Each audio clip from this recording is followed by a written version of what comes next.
We have this tweet from Philip Wegman. He says, breaking, with just minutes left in his presidency, Biden issues a full and unconditional pardon of his family, most notably his brother, James B. Biden.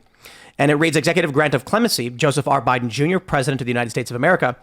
To all whom these presents shall come greeting, be it known that this day I, Joseph R. Biden Jr., President of the United States, pursuant to my powers under Article 2, Section 2, Clause 1 of the Constitution, have granted unto James B. Biden, Sarah Jones Biden, Valerie Biden Owens, John T. Owens, and Francis W. Biden a full and unconditional pardon for any non-violent offenses against the United States which they may have committed or taken part in during the period from January 1st, 2014 through the date of this pardon.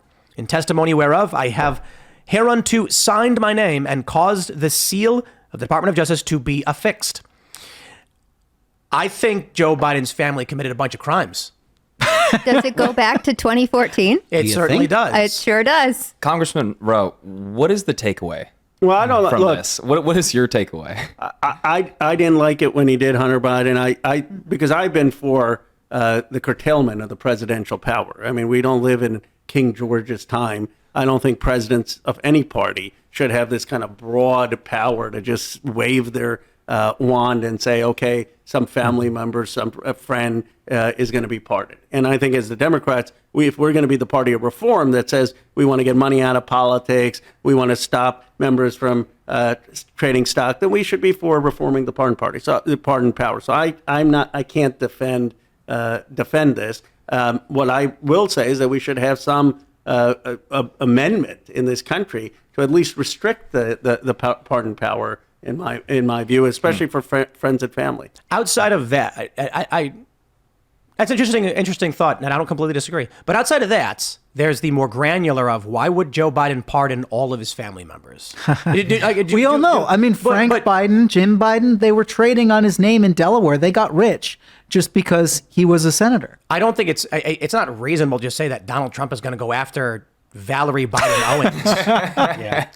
I think the reality is that this literally 5 minutes before Trump was sworn in, issuing of a pardon, I would be more inclined to believe, based on what we know, and I'll cite Politico magazine going back several years to Biden Inc. James Biden was accused in that magazine of peddling influence and taking contracts from his brother illicitly. I think this is indicative of what we've long known. I don't think it needs to necessarily single out the Biden family. I think the issue may be perhaps this is the first time there's reason for, or a president willing to, go after the corrupt influences of prominent families in government. So I want to ask Rove something. So Article 2, Section 2 grants the president the power to grant the pardons and the reprieves. So if you were to limit his power, would that be a constitutional amendment? It would have to be. Yeah. It would have to be because it's in the Constitution that gives the president broad powers. I think this goes back to Hamilton, who kind of viewed the presidency as almost analogous to a king. Mm-hmm. And I think we moved far away from that time. Now, I will say in the only thing, and I don't defend the pardon, but we don't want to criminalize politics. I get that there are people on the Republican side who blame the Democrats for doing that, but I think at some point it's got to end because people are not perfect. Usually you don't get angels in politics. I will say this, surprisingly, I mean, the Congresses of the past have been a lot more corrupt. I mean, you had the robber barons who actually bought members of Congress and senators.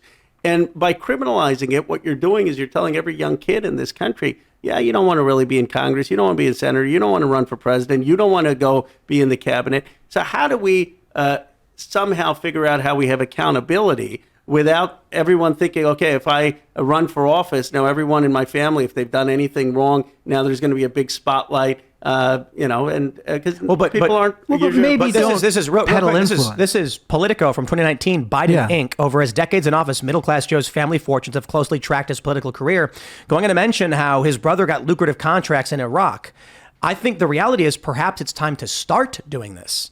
My whole life, I've had almost no faith in government. The first time I voted was for Obama, and then I instantly regretted it because he blew up a village of women and children by executive order. Where was that?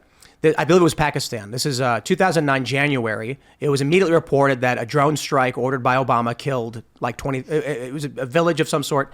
And I remember being an anti-war activist marching against George W. Bush, told by everybody, you got to vote for Obama. For the first time in my life, seeing this just absolute corruption ripping at the soul of this country, it looks like something's being done about it.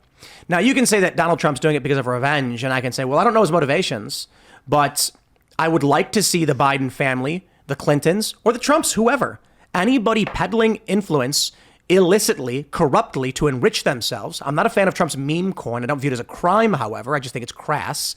When Donald Trump tried to have the G7 at Trump Doral, I called that out immediately. He should not be using his properties. It's a conflict of interest no matter what he charges. And when there were reports that Trump properties were advertised on military websites, or this, I believe it was a State Department website, I said, this is wrong. It shouldn't be. I don't view those as overtly criminal. When I look at the Biden family, you've got a litany of accusations, charges. You've got Tony Bobulinski, you've got Devin Archer, all coming out saying that they were engaged in illicit activities. And then Biden comes and pardons his whole family. So I would agree that we don't want someone to believe that if you get into politics, they're going to target your family because show me the man, show me the crime. But at the same time, I don't know how this country survives if the Biden family's activities, which have been widely documented going back to, again, not even 2019, well before that, if we ignore these things and say that's par for the course, Trump's going to go ham. And then whoever comes after Trump next is going to be like, I'm the president. How much are you going to pay me to sign an executive order? And no one will be able to do anything about it because of precedent. Well, and this is also part of that elite apparatus. We saw the legacy media, Politico, to their credit, covered this. There were a lot of things that were covered like that. But in the past 4 years, we've seen the legacy media act as though it was the height of mendacity to suggest there could anything be wrong with Hunter Biden and that Joe Biden could be involved.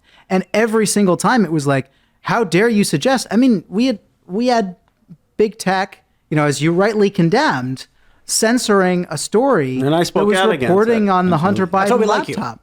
Oh yeah, no, I mean that's being on your party and standing for that kind of thing. That's yeah. So, Ro, how would you, in your constitutional amendment, how would you limit the presidential pardon power? Would you say you can't pardon your family, and would that go against some sort of equal rights protection that I would probably, I'd have to think it through, but I'd probably say it has to be through some independent board or some independent review, where if a president wants to have that power, there has to be some check to it and some review. Now, look, here's the thing, and I don't want to just take political shots at Donald Trump on the day he was inaugurated, but it's not like he's been a paragon of virtue. I mean, making billions of dollars on this meme coin. There have been allegations that he'd want people to stay at his hotels. There's things about his family, but I wouldn't want. There is going to be another Democratic president. I don't know when. Hopefully in 28, but maybe it's the pendulum swings back and forth. I wouldn't want that president to say, you know what,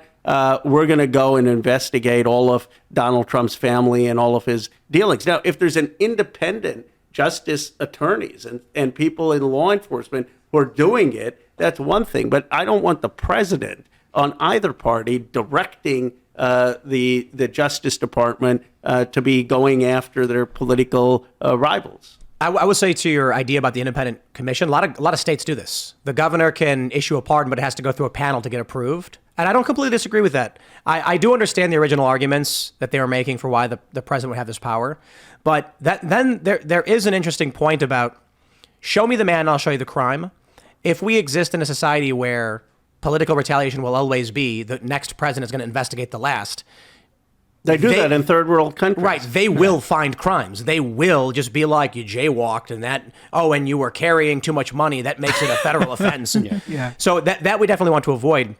But then there is the problem of the double-edged sword of if we don't do it, then people are going to abuse it. And if we do it, they're going to abuse it. So what do we do? I mean, how do you solve for that? We know powerful individuals have utilized the office for financial gain corruptly.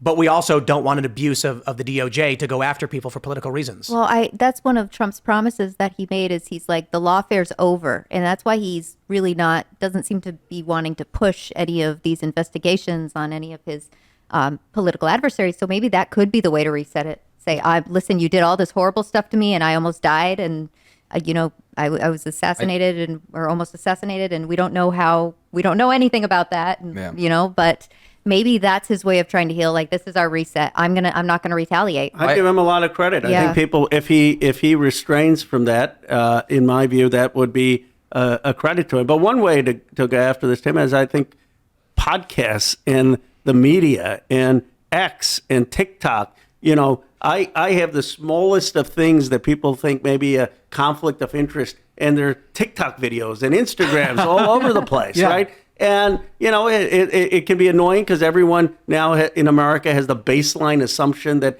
every politician must be a lying, corrupt person, and that we got to fix because that's not the case. But the fact is that it is much harder to get away with stuff today. And we may not need a criminal fix on it. We may need more transparency in media so that you don't have independent media, so you don't have a legacy media protecting people.